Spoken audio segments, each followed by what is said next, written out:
Buenas noches, doctor. Mi nombre es Alexander Macas. Somos estudiantes de la Universidad Católica de Cuenca de la carrera de Derecho en línea. Y mi grupo está conformado por Alejandro Vinuesa, Edinson Sánchez y Alexandra Mora. Esta noche vamos a hablar sobre los conceptos generales, elementos y fuentes de las obligaciones. La teoría de las obligaciones es un pilar fundamental dentro del derecho civil ecuatoriano, puesto que esto regula la relación jurídica entre las personas. También debemos entender que las obligaciones se componen por varios elementos que son esenciales. Por un lado tenemos el sujeto activo, que es el acreedor. En este caso sería el banco. El sujeto pasivo sería el deudor, la persona que tiene la obligación de cumplir. También tenemos el objetivo y la causa. Todo esto son elementos de las obligaciones. Hay que entender también que estos conceptos son claves para entender y comprender cómo se establece y cómo se cumplen las obligaciones, así como las responsabilidades de cada una de las partes involucradas. Eh, a continuación le doy paso a mi compañero Alejandro, quien le va a exponer un poco más del tema. Muchas gracias, Alexander. Buenas noches, doctor. Yo explicaré sobre el sujeto activo y sujeto pasivo. A ver, primeramente tenemos que el sujeto activo, también es conocido como acreedor, es la persona que tiene el derecho de exigir una prestación al deudor. La prestación puede ser de dar algo, de hacer algo o de abstenerse de algo.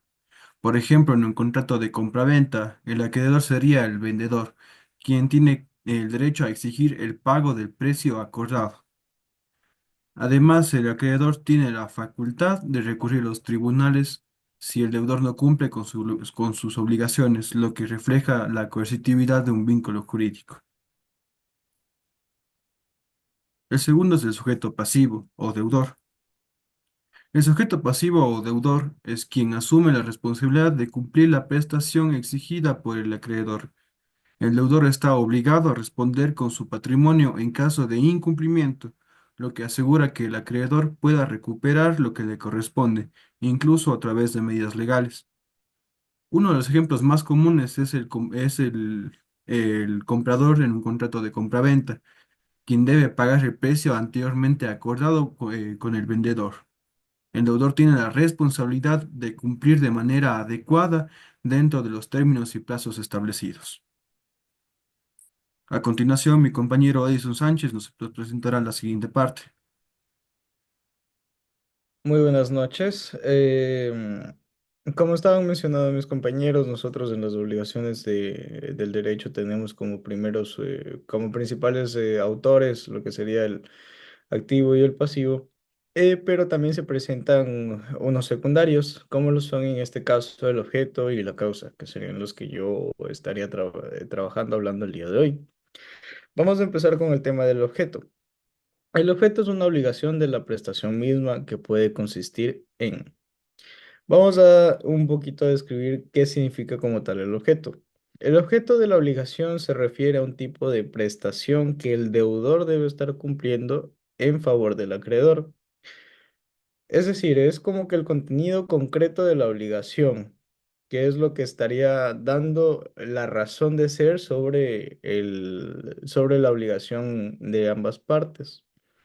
En este caso consiste en tres cosas en específico. En concreto estamos hablando del dar. El objeto del dar, que sería entregar algo específico como una cantidad de dinero o un bien. Ejemplo, un pago de una deuda, una entrega de un auto vendido. Esto ya está presentando el objeto al momento de dar o algo. Tenemos lo que sería el hacer. ¿Qué significa esto?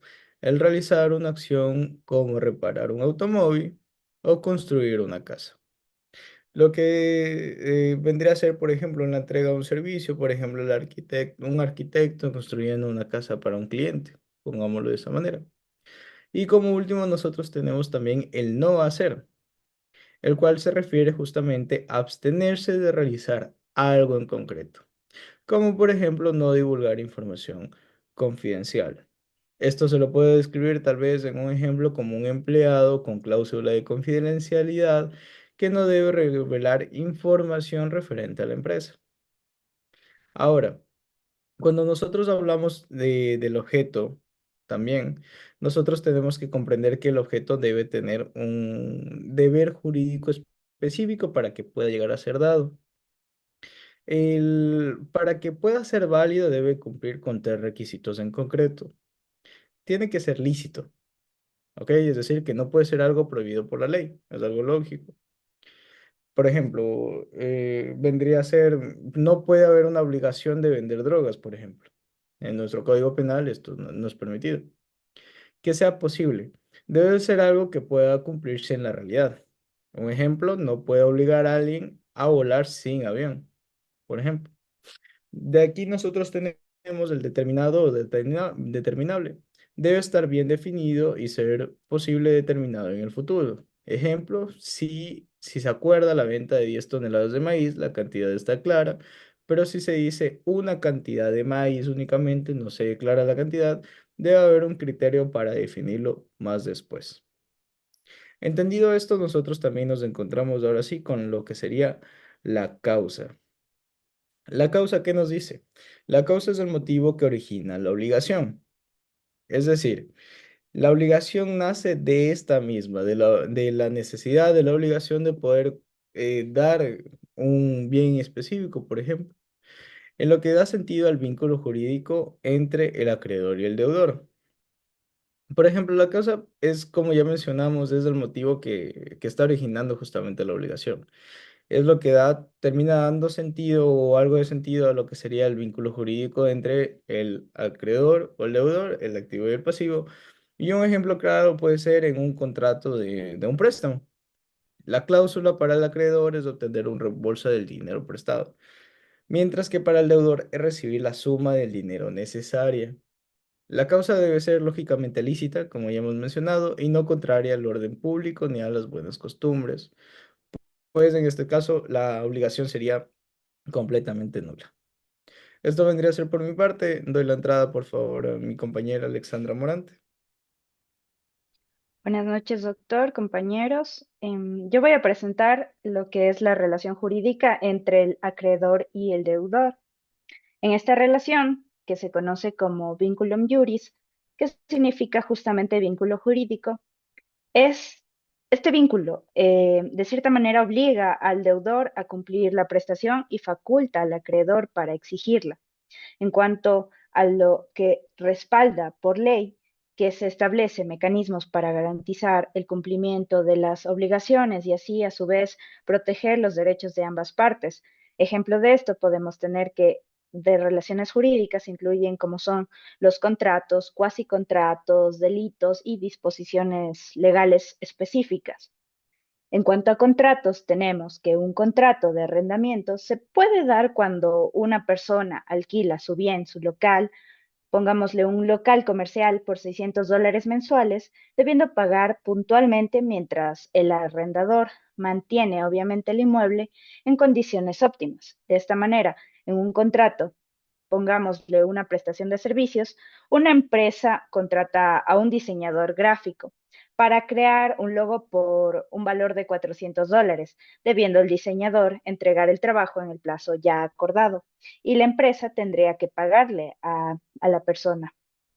Y un contrato de compraventa, una concesionaria vende un automóvil a crédito, estableciendo de cierta manera las cuotas mensuales y la obligación del comprador de cumplir con los pagos para evitar así la incautación de este vehículo.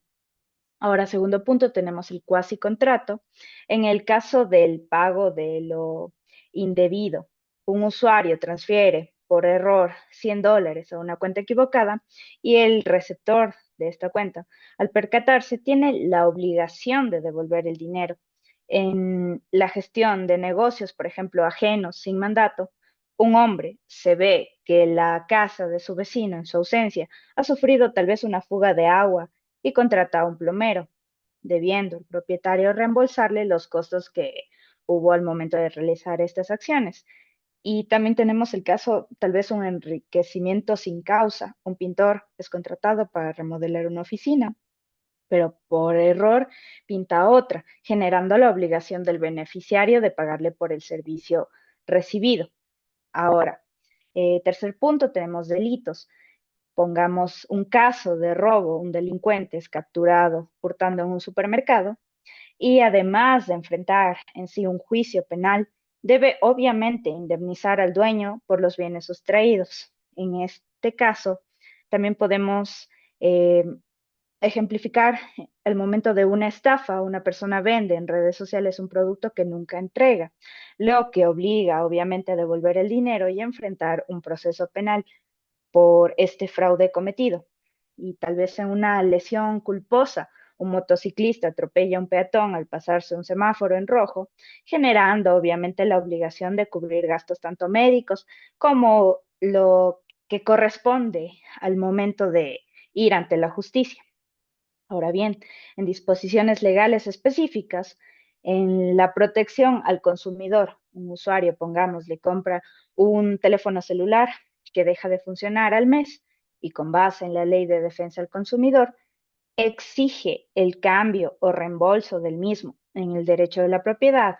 Una persona inscribe una casa a su nombre en el registro justamente de la propiedad y puede disponer de ella sin que terceros la reclamen.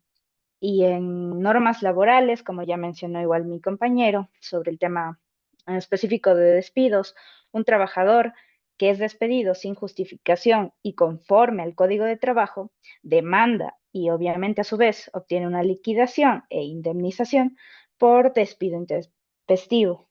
Ahora, para concluir, podemos resumir que todas estas obligaciones son relaciones jurídicas complejas que involucran justamente a distintos sujetos, cada uno con un papel de responsabilidad bien definida. El acreedor tiene el derecho, por ejemplo, de exigir, el deudor el deber de cumplir, el objeto es la prestación específica y en cuanto a la causa, es el fundamento que justifica la obligación. Comprender a cabalidad todos estos elementos permite analizar mejor las dinámicas legales y de cierta manera también asegurar el cumplimiento justo y ordenado de las obligaciones. Eso sería todo en cuanto al tema que tenemos por presentar. Muchísimas gracias.